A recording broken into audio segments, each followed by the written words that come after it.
Good afternoon and welcome to the first ICE webinar of 2024. Today we are joined by Nicole Dhanraj, Independent Business Advisor and Support Specialist.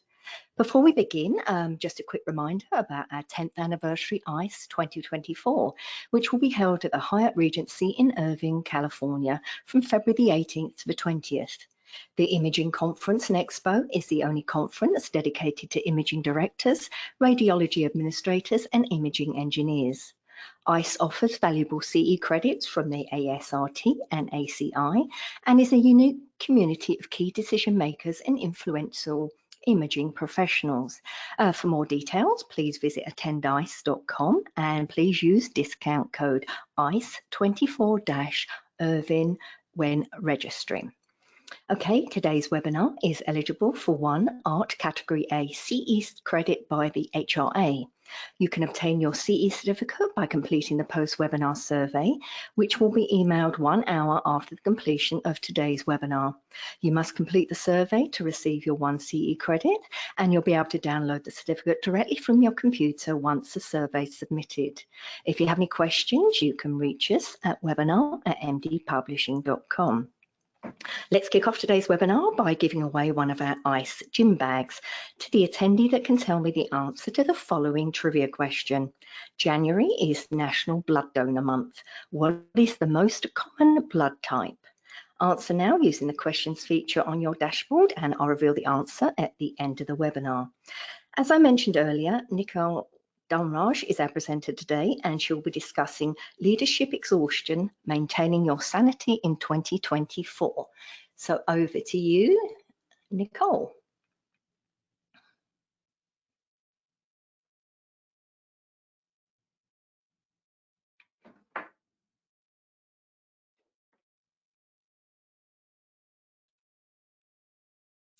Okay. Thank you so much. Welcome everybody to this session titled Leader Exhaustion, Maintaining Your Sanity in 2024.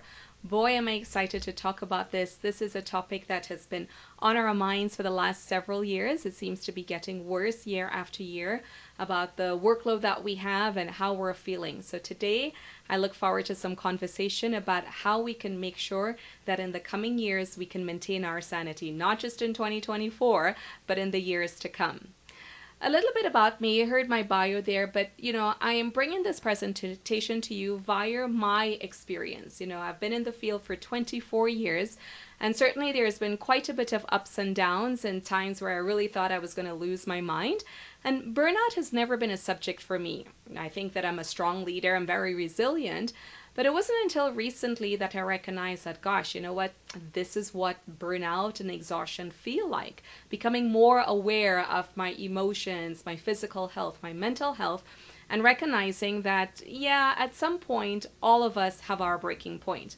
And I feel one of the key things is that we're not talking about this enough.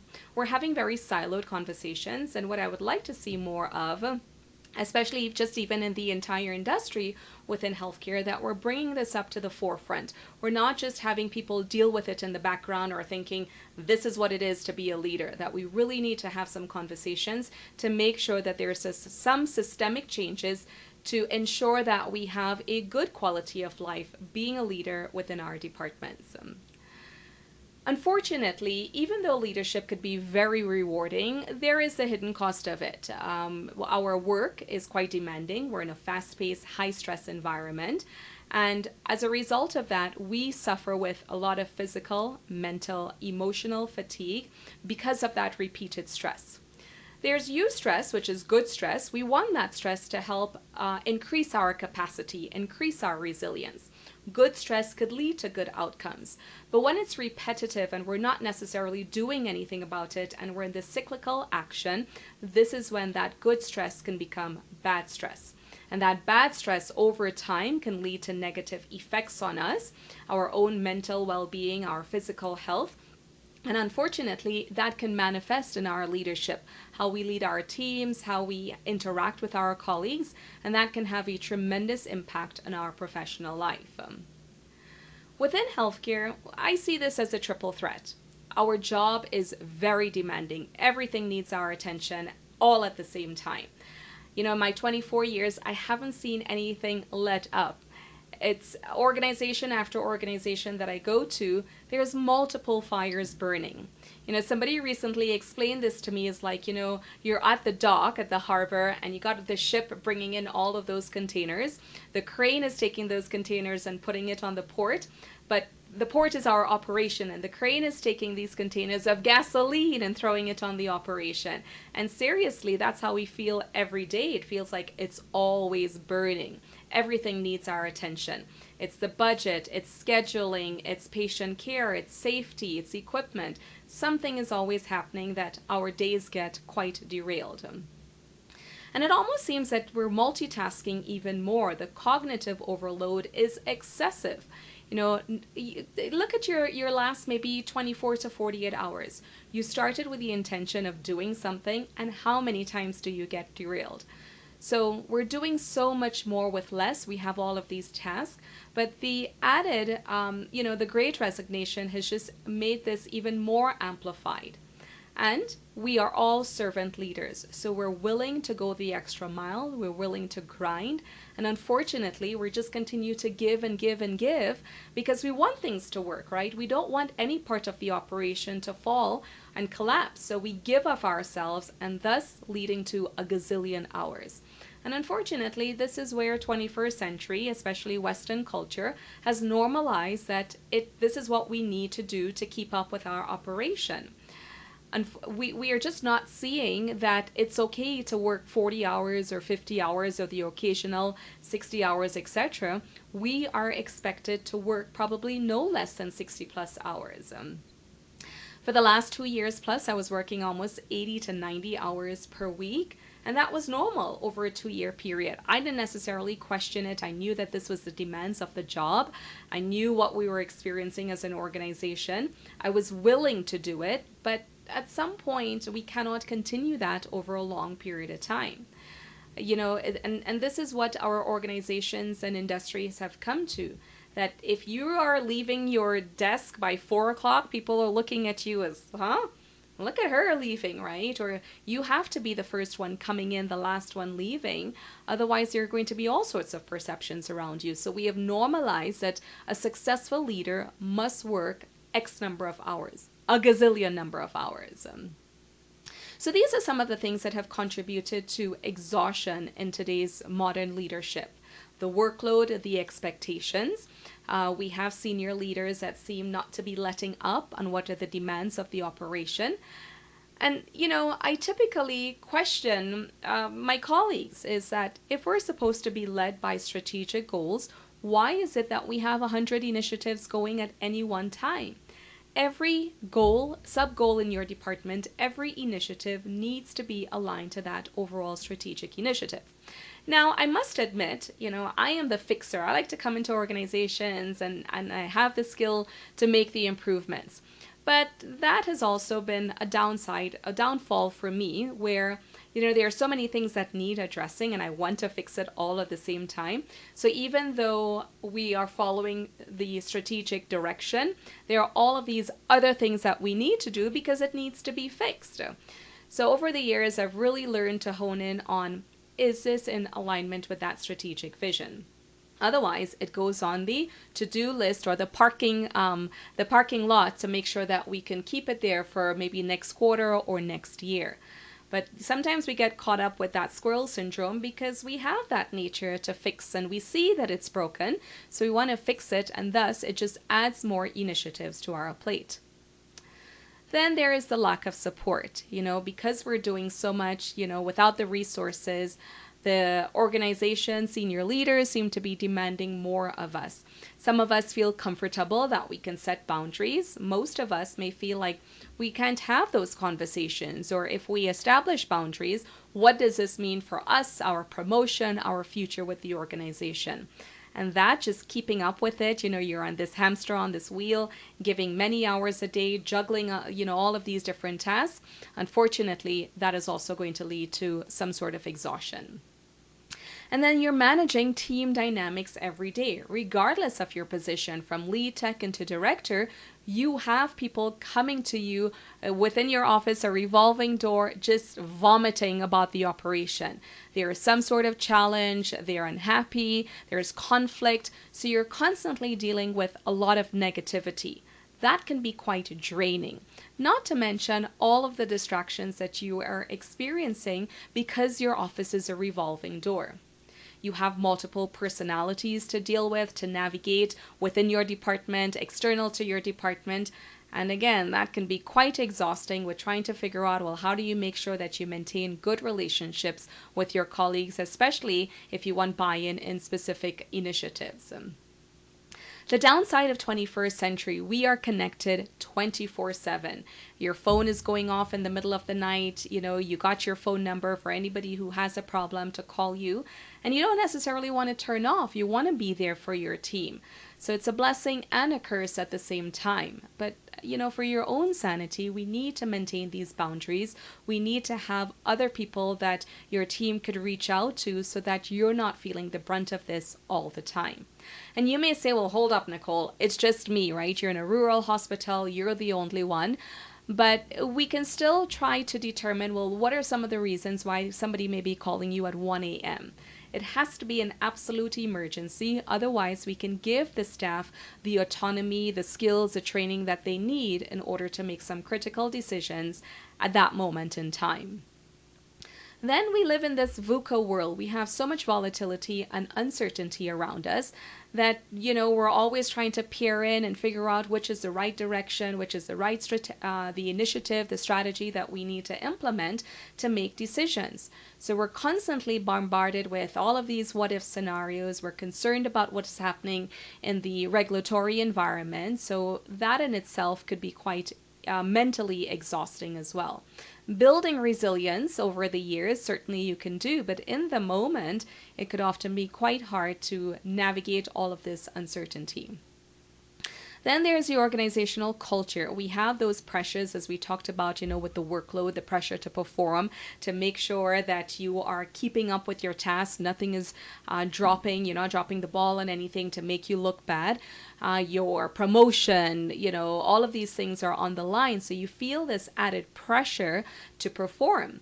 And in some cases, we may not necessarily have good relationships with our one-up. So there's even that added pressure to make sure that you're showing up so that you're not going to upset anybody or they're not going to think about you, misperception about you negatively in any way. So you're always trying to navigate, all of these stakeholder relationships, both within your team and external to the organization.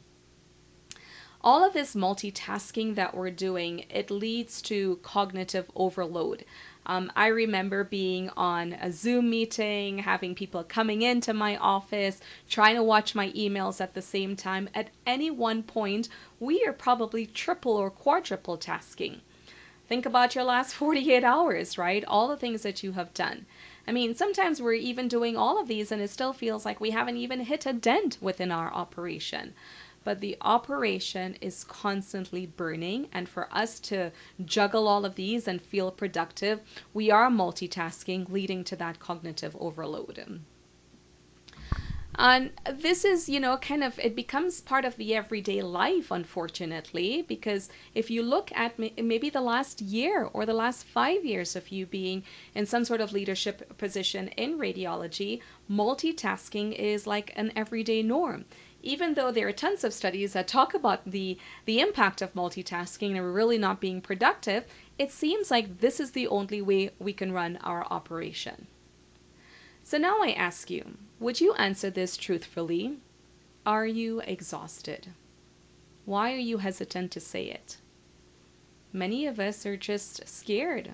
If we express that we are exhausted, what would people think about us? What would my team think about me? What would my senior leaders think? Am I not good enough? Am I incompetent? Am I just unable to perform my job? All of these things come to mind. And this is why not many of us are raising our hands to say we are exhausted. We keep grinding day after day with lack of sleep, lack of rest. We're not going on vacations. We're taking our work with us. And that is just compounding the exhaustion. Yet, not many of us are really willing to say, I am exhausted. Something needs to change, and have conversations around it, especially as an overall industry. So I urge you to spend a few moments reflecting on your current state right now. What does exhaustion look like to you? Is it, gosh, I've been working 80 hours for the last 2 years and I don't even know how I continue each day? Is it, the bags under your eyes? Is it the weight gain? What does exhaustion look like to you? And this is another misperception that we have, that we think exhaustion, burnout, stress fits a one-size-all definition, but it doesn't. I feel exhausted for different things compared to you. So we can't look to the left and right and think, oh, this person does so much, therefore I can't be exhausted with what I have on my plate because it's a lot less.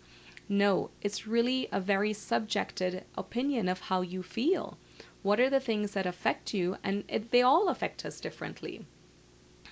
Do you know that your symptoms that you are experiencing to help you recognize that you are near burnout based on this exhaustion? Do you reflect? Do you pause enough to think about, gosh, how was my last 2 months or my last week or my last year? And this is why I thought it's important for us to start the year with this presentation, because I urge you to take a look at your last year. Is it okay for us to go into the year just like you did last year? Running on almost empty, the energy drinks, the coffee, barely any bathroom breaks, meeting after meeting, vacations that are ridden with meetings and checking your emails? Something needs to be done for us to be better leaders, more effective leaders, to maintain our sanity and making sure that we're not just saying, you know what, forget this, I am done with it. We need to have a recalibration and reset, especially as an industry. Then I would also encourage you, if you're feeling any of these symptoms or exhausted, tired, burnt out, stressed, to go deeper to understand what is the root cause. When we're doing a root cause analysis, we like to ask why 5 times. Ask yourself why 5 times to understand really what is causing you to feel like this. I feel I can't think. I'm foggy. Why? Because I'm in meetings 8 hours a day. Why? Because this is what's required of me from the organization. Why? And you get to the point where you understand what the root cause is. Because sometimes those answers we give are just our own perceptions. Is the organization really expecting me to do all of this? Or is this a self-imposed method or a habit that I am doing in order to feel liked or competent or have people feeling confident in me? How much self-care do you engage in? And I'm not talking about, the negative habits. Positive self-care, that you are truly taking care of yourself. We're servant leaders. We like to take care of others. But are you putting your oxygen mask on first? I will tell you, this has been always very difficult for me as a person.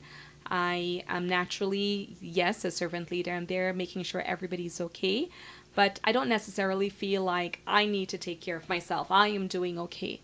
But when I started switching that narrative and recognizing for me to be effective for everybody around me, I also need to make sure that I am taken care of mentally, physically, spiritually, emotionally, all facets of life.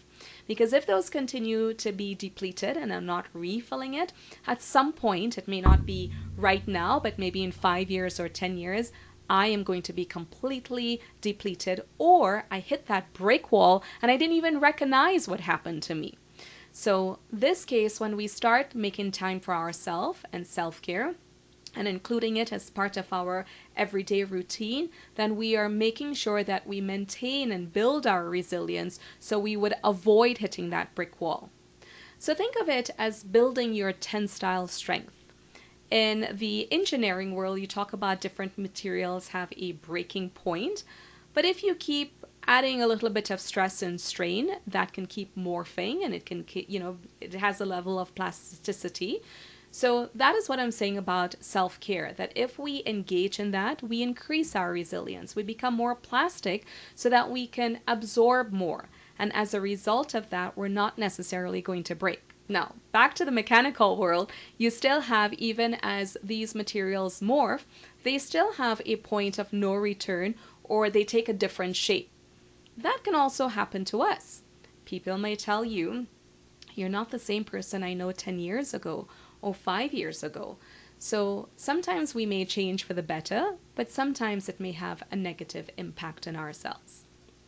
So I want you to pause for a second and review this risk assessment, because maybe you were like me, or your thinking is in the same mindset where I'm not necessarily, going to be burnt out. I understand my limits, etc.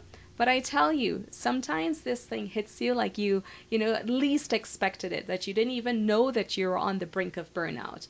So I do urge you, and even for the leaders around you and your team, to consider, are you at risk for exhaustion and burnout based on your stress levels as well? Think about it. How often does work consume your personal time? Now, some of us, we absolutely love our work, and it's, part of our everyday life, and this is what it is. We are there turned on 24/7, but we also have other aspects of our life that complete us 360. All the things that you do build the person that you are. So if you're constantly exhausting one aspect of your mind, not engaging left and right brain simultaneously, you're going to be burning out yourself slowly. That exhaustion for some of us, gets sucked up pretty quickly. Others, it's a little bit more of a slower drain. But don't feel like all of us, any one of us, are immune to this. Do you know how much of work, the negative aspects of work, the stress, the burnout, the exhaustion, impacts your health? Too often we think, oh, it's flu season, or gosh, it's just the weather or the seasons. And we're not necessarily aligning that stress could be negatively impacting our health. We're emotionally drained. We are constantly turned on. The brain has no opportunity for downtime and rejuvenation.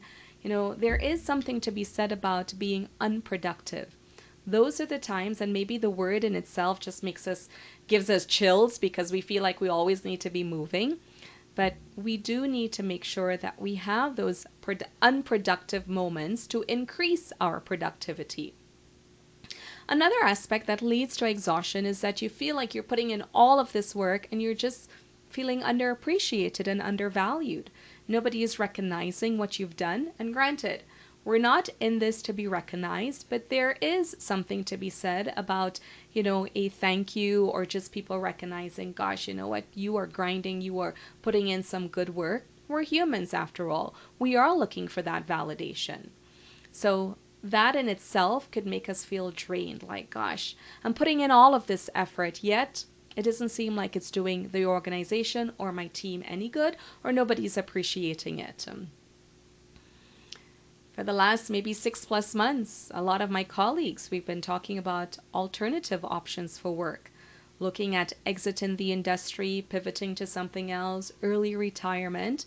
So if you're consumed with these thoughts, it's because one of the big reasons is you're exhausted. You're just done. You don't know if you can do this for the next 2 years, 5 years. I had one colleague recently, she had a couple more, I think it was a year left.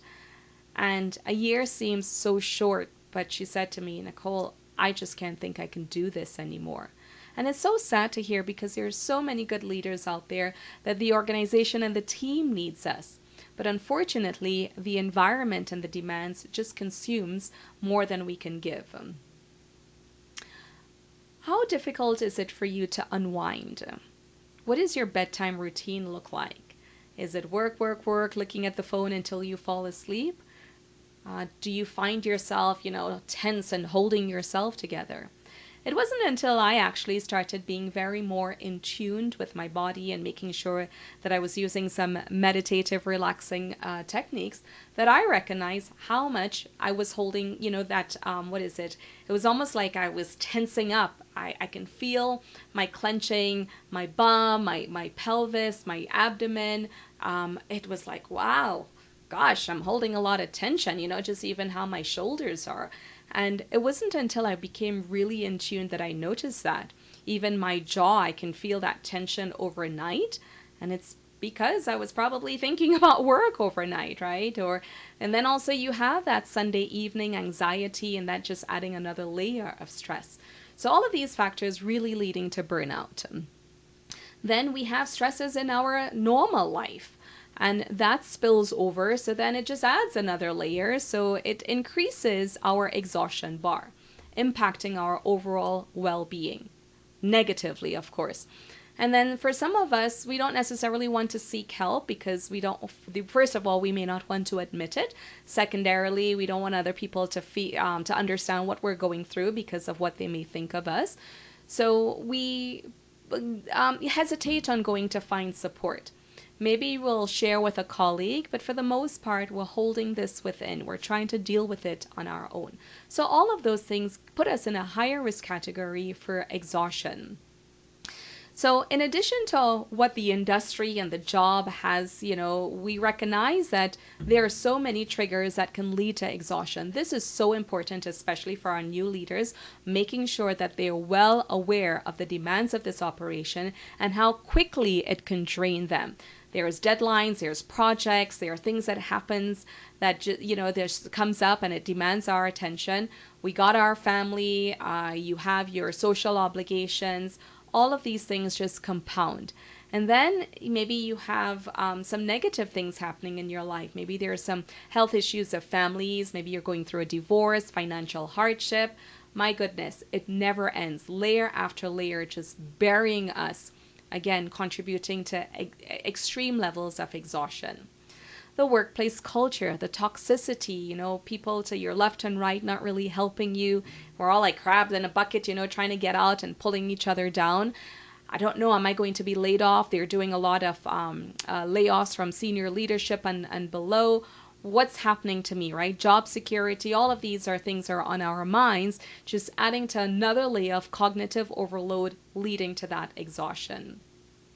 So this is what the pathway to exhaustion looks like. And this is why I was saying, especially for the new leaders out there, it's imperative that we understand what we are prone to, because we start off gung-ho about this. I mean, I'm still fortunate after all these years. I'm still gung-ho. I recognize what my limits are.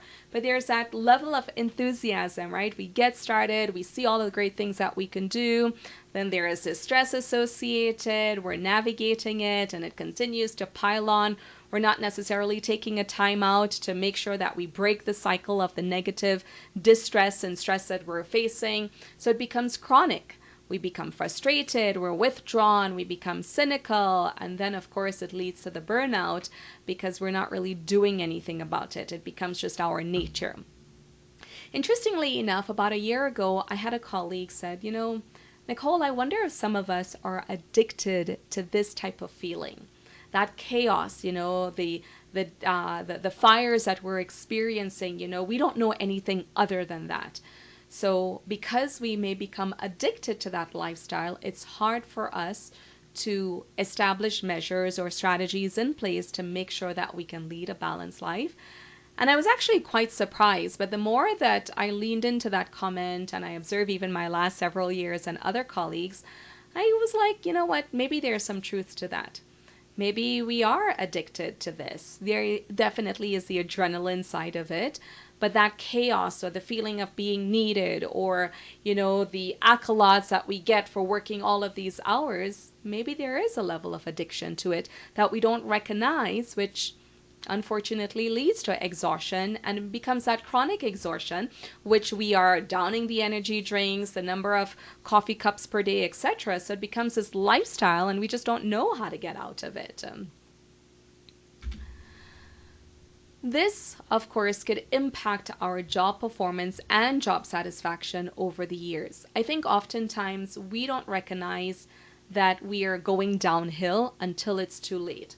We hit that brick wall and we're just ready to change jobs, we're just ready to get out the field, retire, without recognizing, gosh, I'm not setting myself up for success. So for me, one of the triggers, I would say, or the awareness in my symptoms would be once I start complaining about my job, once I start grumbling about it, and I'm coming in and I'm already feeling like about the job, then I know that I'm in that stage of becoming exhausted or burnout. So I take a time out and say, okay, am I doing something about this, or am I in this cyclical pattern? So I'm able to recognize, what are the triggers in my, or actually, the manifestations of my own behaviors. And a lot of it is really around that job satisfaction. Is this making me excited? Are my leaders making me excited to come to work? What am I facing with my team, the politics, all of these things that are affecting the organization? Am I pulling my hair out? Am I banging my head against the wall? I'm not going to stay in a situation where, consistently bang head here. If I feel like I have no options to fix it or to get out of the situation, then yes, it's time for me to start looking at alternatives, including a job move. One thing to stress here about the need to maintain your sanity is that you have to remember a tightly wound leader is not a transformational leader. We often hear about the big B word, but yeah, once we start getting these types of feedback, you have to recognize that you're not being transformational. The true control with managing all of this chaos is your ability to manage your own mind. When you recognize that you're falling off at the deep end, then it's time to do something. However, what I'm trying to do here today is make sure you don't get to that point, that you're using strategies in place that you're not going to lose your mind, you're not going to be banging your head against the wall, that you're able to be proactive about maintaining your sanity. So what are some of these symptoms? Well, I talked to you about, that tenseness that you would feel, the clenching in your jaw, the negative behaviors, the drinking. Unfortunately, I've seen a lot of my colleagues over the years, succumb to these negative behaviors affecting their health, their personal life. So these are some of the things that we want to look out for. The fatigue, the headaches, the feeling like you can't recover. It's the weekend and you spent the weekend on the couch. Your changes in your sleep patterns. It's not because of menopause, it's not because you're getting older, but is it potentially because of your job? You got so much on your mind that you cannot release it. So I think oftentimes we kind of deflect it on what it could be. It's my medication, it's age, it's, something, it's like I said, the weather, but without recognizing that, is it more than that? Is it my job that's contributing to this? Then the emotional impact, you're being drained each day. If you don't have, again, your tank being filled, you come home, the children, the spouse, the significant other, people around you, your family is consistently draining you, then you're just going to be completely exhausted. You don't want to have to deal with people. You don't want to see anybody. As soon as you come home, it's like time to go to bed and that's it. You just don't have the energy to deal with people because you've just been dealing with all of this negativity during the day. And then just recognize the changes in your own behavior. You used to be chipper and now you're very cynical. Your face is more contorted. You're very focused. Your eyes, your nose. Like I look for, especially when my brows start knitting, or I look for the folds in my cheek because that means that I've been in this fierce face position all day. And look at how you're dealing with others outside of work. Are you snapping at them? Are you losing your temper easily? What is the impact to your relationships? And in some cases, you may see things like you're calling out sick, you're just not caring anymore, you're coming in late, you're not turning in your projects on time, whatever it is, you're just letting things lapse. So you can see how important this topic is. Prevention is key. I don't want any of you to get to the point of no return. We look at the last couple years exacerbated by COVID, and many of us are talking about it is going to take a long time for a lot of us to recover. And this is exactly what I feel about exhaustion. Not just because of COVID, but for some of us, a year, 6 months, 1 month may not be enough because of how much we've been grinding. I certainly don't want to get into retirement and feel completely exhausted because I'm still recovering from 20 years ago. But that is the reality. So this is why we need to start focusing and making sure our oxygen mask is on first and we're taking care of ourselves. But also, we're losing too many of our colleagues to this negative behavior, and worst case scenario, that some of them are taking their own life because they just cannot cope with this. It has become too much. So it is imperative for us to look out not just for ourselves, but for our colleagues as well. And to maintain effective leadership for the safety of our staff and our patients, we need to prioritize well-being, not just in ourselves, but in our teams. In the last couple years, especially with the staffing crisis, all of us have been encouraging staff to work more. We're incentivizing them, double pay, triple pay. And we're not necessarily looking at the hours that they're putting into it. Or we know that they're putting in hours, but we're kind of turning our heads the wrong way. How many of us have had staff working 18-hour shifts and coming back and pulling another 18 or being on call? We are contributing, unfortunately, as an industry. We're waving the carrot on the stick of money, and a lot of people, they got college funds, they want the new car, the new boat, etc. So they are incentivized to work more, leading to this exhaustion. Unfortunately, for many of us leaders, we don't have that carrot on the stick because of being salaried. So we continue to work because we need to get these things accomplished. We need to make sure that the operation is constantly working so that we're not dropping the ball. We're making sure that patients are well taken care of. So it is never ending for us. But I want us to recognize that prevention is the key. It's more desirable than the treatment, because once we get past a certain point, in some cases, there may be no treatment that can restore us to who we were. And the impact of stress on our health and exhaustion, I cannot stress enough, on every part of your body. Maybe track your heart rate over time, track your blood pressure. It's not, again, just because of age and change in lifestyle, but because of that subtle impact of stress. Stress, exhaustion, burnout, all of these negative impact on us, it eats us from the inside out. And until we see these symptoms, then we're actually paying attention to it. Our immune system is going down. We're losing muscle tone. It's difficulty just to think, gosh, you know what? You're not as sharp as used to be. It's, again, a lot of this could be the impact of stress. And making sure that you're well aware of, if you don't make time to maintain your sanity and making sure that you put yourself and your wellness first, unfortunately, we're going to be forced when we're ill, when we're unable to recover because we're so exhausted.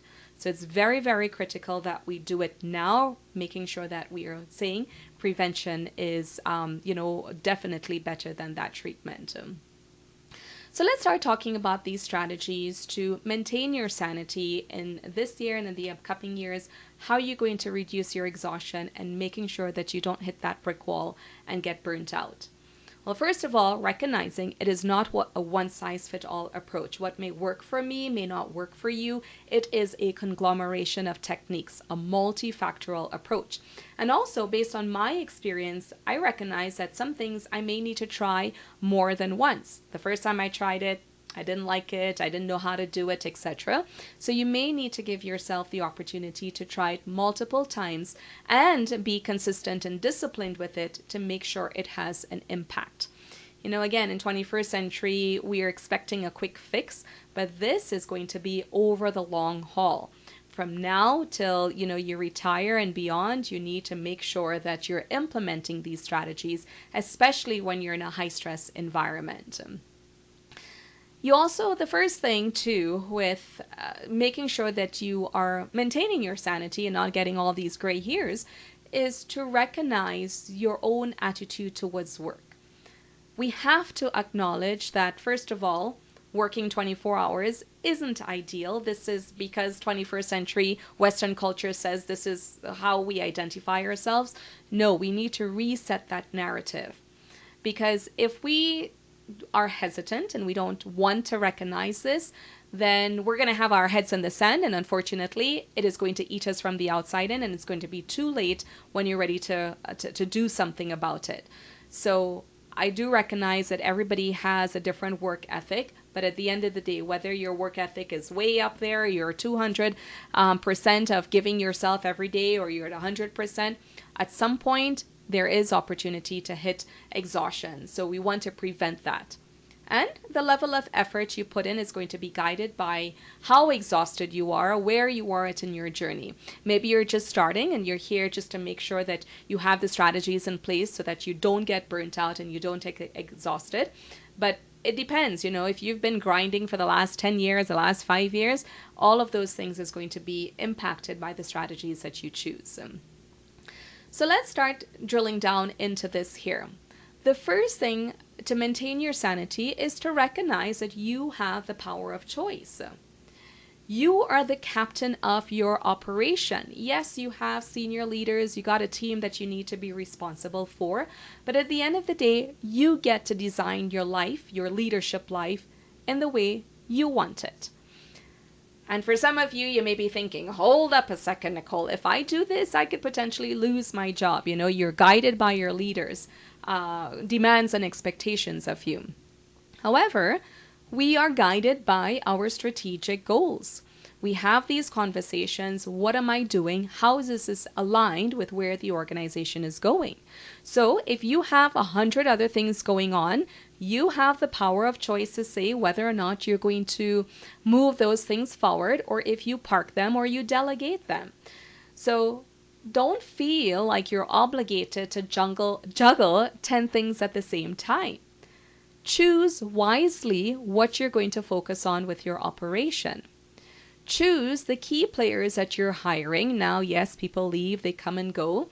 But at the same time, you get the opportunity to hire the team that you need to support you. Also, you get to choose where you want to work and the type of environment. And I know there's ageism, there's all of these biasness when it comes to hiring, but this is why we have our network. That's another talk. But you have to recognize that you thrive in a specific environment. I am from the Caribbean. I love the hot weather. There is where I thrive the most, right? In a hot weather environment, high humidity. Some people, they absolutely hate it. So it's no different with the organization. Where do you thrive? And if you're not in an environment where you're thriving, why are you there? Go to the root of it. Maybe you're feeling like I have no choice. I'm near retirement. Well, if you're in that mode, then there's a level of acceptance. However, otherwise, you have the power of choice. You can change your environment. You can change the people you want to be around with. What is often challenging for many of us is the switching cost. I don't want to uproot my family. I don't want to lose my longevity, my bonuses, all of those. So the switching cost becomes a little bit difficult for us.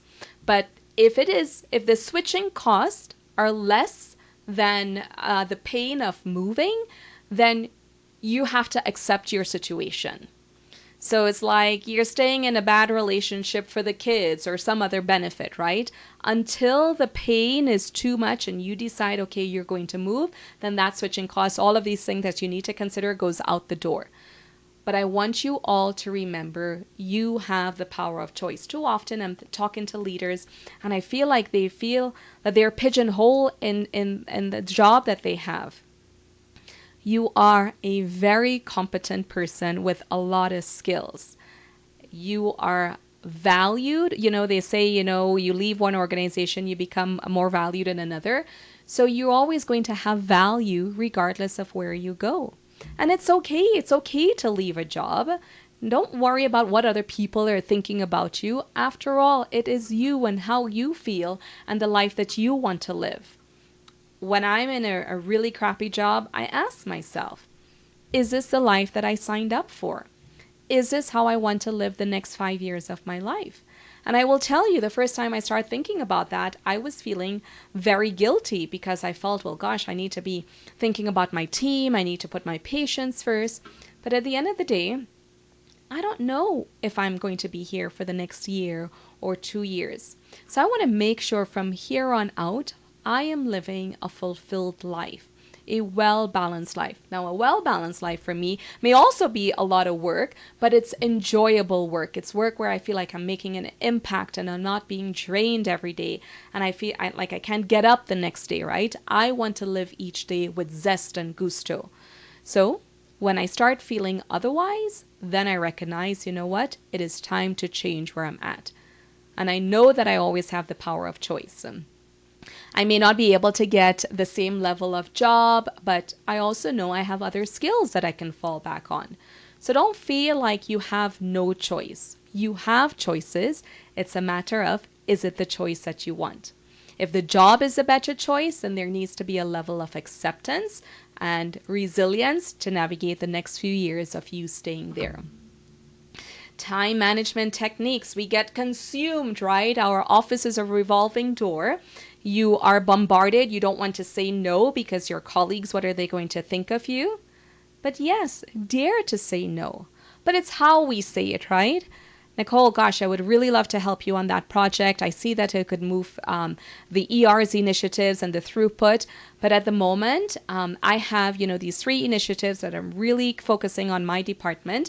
I can see maybe if I could probably give you some insights, maybe once a quarter or so, but I am unable to commit to helping support this. Now, you have to kind of navigate that with the, just kind of being very careful, because you would also want them to give you support when you have initiatives and you need their help. So just making sure that I'm not entirely saying no, but I'm not committing to as much time that you may need. Take breaks. Get up from your desk, go take a walk, get that fresh air, get the blood moving, make sure that your hips don't get stiff over the next 10 hours that you're sitting. Have walking meetings, or just take a break to get your mind in that opportunity to reset and recalibrate. I know a lot of us want control of our work, but it's okay to delegate. And yes, our staff may be drowning, but again, look at the workload and ask yourself which of this does not align to the organizational mission.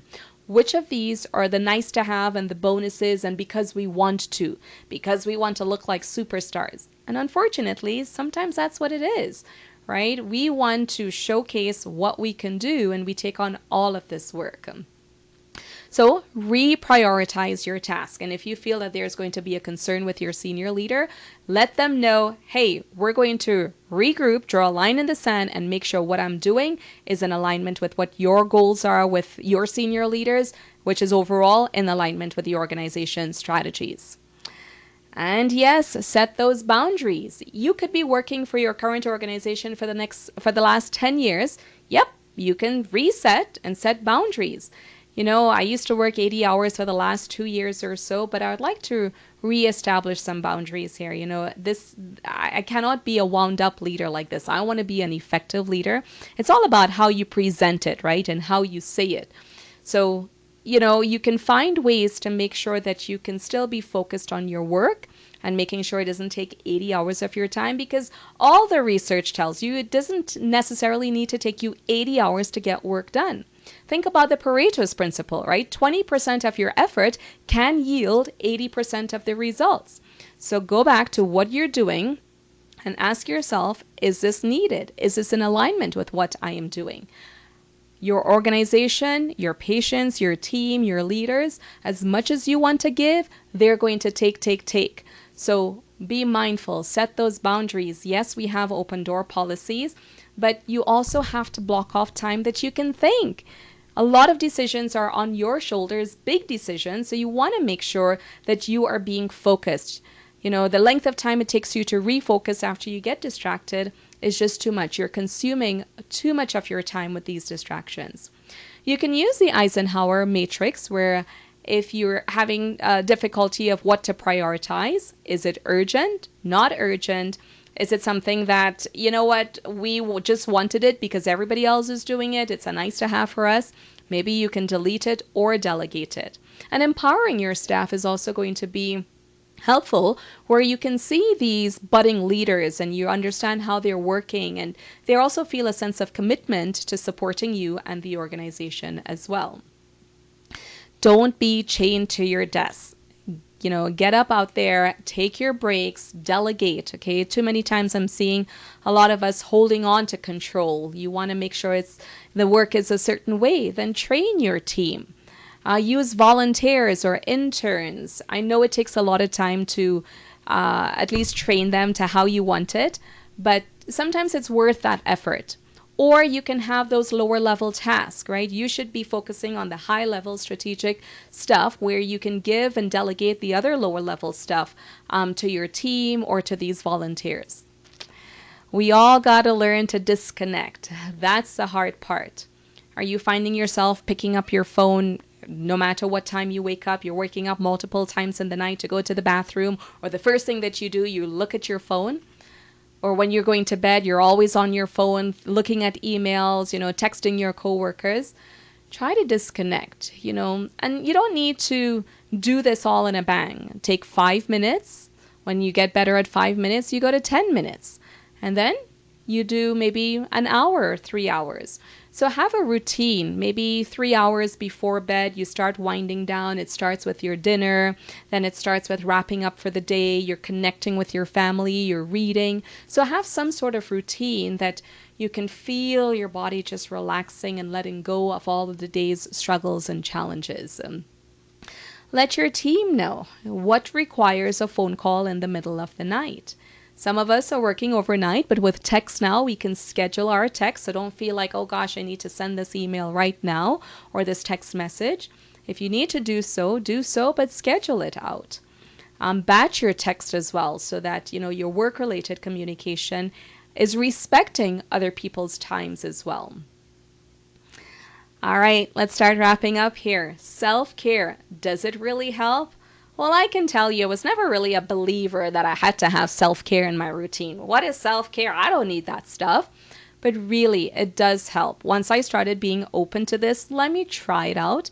I didn't reach the point that, oh my gosh, I was burnt out and I needed to make sure that I implemented it. But I recognized that I was at risk and I did not want to hit that brick wall. So I started dabbling it and I was like, this is not for me, right? I don't have time for this.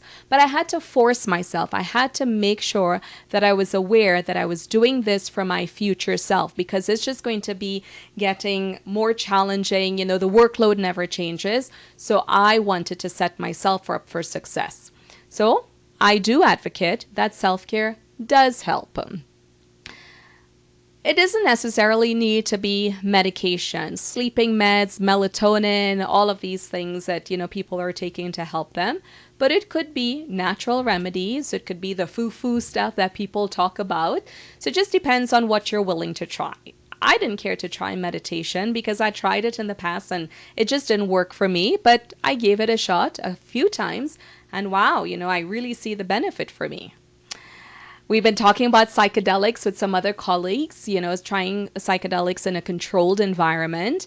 I haven't looked into it, but I hear that in microdosing, it's, a good reset. I'm certainly not advocating for any negative habits here, but, there are a lot of different psychosocial and therapeutical remedies that you can try. I'm not here to judge, but if it's something that you feel that you absolutely need, that's the only thing that can get you through, then all power to you. I just want to make sure that you're taking care of yourself. Don't be afraid to take any FMLAs or hiatus. You know what? If you need it, take it. Again, don't be worried about what other people are thinking about you, but focus on what is making you happy and what is making sure that your overall well-being is taken care of. We talked about these crucial conversations. Sometimes you need to have this with your team about boundaries or your senior leaders. But come from the place of, this is how I'm feeling and these are what I think is going to help. And I'd like, if we can work together to get this done. Or if it's with your senior leaders, making sure that you can recalibrate what is it that we're going to work on in Q1. We have these 10 initiatives, but all of it is really consuming my time and I want to make sure that I deliver quality work and I'm focused. So what would we like to focus on for Q1? What are the top 3 things that is definitely a must for us to focus on? Making sure you have the right people in your village. I just wrote this article for the director's column. Check it out. But don't be afraid to have these vulnerable conversations with the people around you. You need to have a village to get you through these challenging times of being a leader. The people that would give you the kick in the behind, the people that would cheer you on, the people that you can call and say, just tell me how awesome I am, because everybody is just, vomiting on you every day about all of the issues. So find the people around you that you can have on speed dial, because it's going to take a village to make sure that you don't lose your mind. Oops. There we go. And I want you to consider your options. Every situation you have an option. You just have to weigh the pros and cons. And you have to be courageous to decide, am I going to stay or go? There's no reason, and again, I'm coming from a point where I am not thinking there's any reason for anybody to stay in a job that is making them miserable. Doesn't mean you need to leave the profession. I'm just saying maybe that environment is not conducive to you thriving. You may have put in a lot of effort. You want to see your initiatives get fulfilled. But you have to decide what is more important to you. What does the next 5 years look like? How is this going to degrade your health or your mental capacity? Or is this the life you want to live? Some situations is good for us, right? These really stressful situations, so we can help understand how do we navigate these storms of life. And that's where it's important to have that village, so they can give you that guidance to help you understand what are my options, what is in my best interest. I often like to ask myself, is this going to make me or break me? If I think it's going to make me and I want to stay in the situation because it's short-lived, I'm going to accept the level of stress. If this is going to be long-term, or I've just been facing it for at least the last 2 years, I cannot go on like this long-term. So knowing where you are and knowing where you want to go for the future is going to be key. All right, so hopefully we've talked about, you understand the importance of maintaining your sanity. Our jobs are very demanding. We are in high-stressed environments and it can take a toll on us. So it is key for us to maintain our sanity. The first thing is really about taking care of ourselves before we can take care of others. 3 main takeaways for you today. There are therapeutic outlets there. Try a bunch of different things. For me, meditation, sound therapy, taking those breaks, making sure that I'm not chained to my desk, walking meetings, music, dance. I got this little exercise ball and, I'd gone to the chiropractor and I was feeling very stiff and he's like, you need to be salsering at your desk. So doing crazy things like that, whatever it takes to make sure that you always wake up with a level of energy and gusto and you're just willing to take on the world. Maybe a change of scenery is needed, a change of organizations. Don't forget, you can design your life, you can design your day. Think about, what are the glass balls I cannot drop today? What are the 2 things I must do before this day is over? What are the 2 things I need to close my door and get 30 minutes of uninterrupted time? And don't just do it, communicate to your staff. There are going to be times that my door is going to be closed. It's not that I don't want you all in, but I just need to have very focused time so I can make sure I'm making the right decisions, right? So communication, being open, letting them know what you're doing is going to be helpful.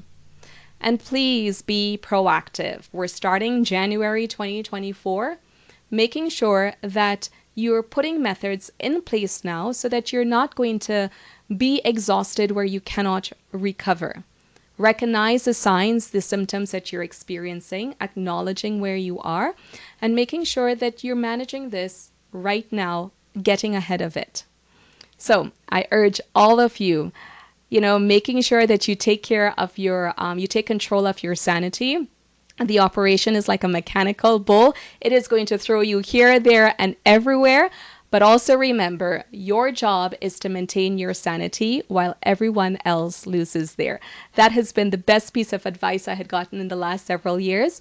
So that, once I make sure that I'm keeping my head above water and I'm recognizing what I need to do to maintain my sanity, to maintain my well-being, then of course that's only going to increase my resilience that I can tackle more. But we have to start with being proactive about it. All right, everybody. Well, if you have any questions for me, you want to continue this conversation, I look forward to connecting with you on LinkedIn. Send me an email. I'll be at ICE in February, so I look forward to seeing you all there. And let's continue the conversations. It's important that we recognize that, we are struggling. A lot of us are having quite a bit of difficulty navigating all of these demands, but we don't need to do it together. So take control of your operation, take control of your day, and make sure you maintain your sanity for 2024 and beyond. All right, everybody, thank you so much for taking your time today. I'll pass you over to Linda.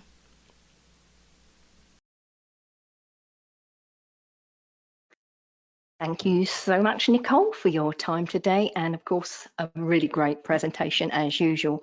If you have any questions, please reach out to Nicole via her email, which is on the screen at the moment. She'll be delighted to hear from you. As promised, the answer to today's trivia question is O positive. So congratulations to our winner, Brenda Pittman. Just a quick reminder, you can attain your CE certificate by completing the post-webinar survey, which will be emailed 1 hour after the completion of today's webinar. You must complete the survey to receive your 1 ARC Category A CE credit by the HRA, and you'll be able to download the certificate directly from your computer once the survey is submitted. If you have any questions, you can reach us at webinar@mdpublishing.com. Please visit icewebinars.live for more details of all our upcoming ICE webinars and, of course, complimentary registration.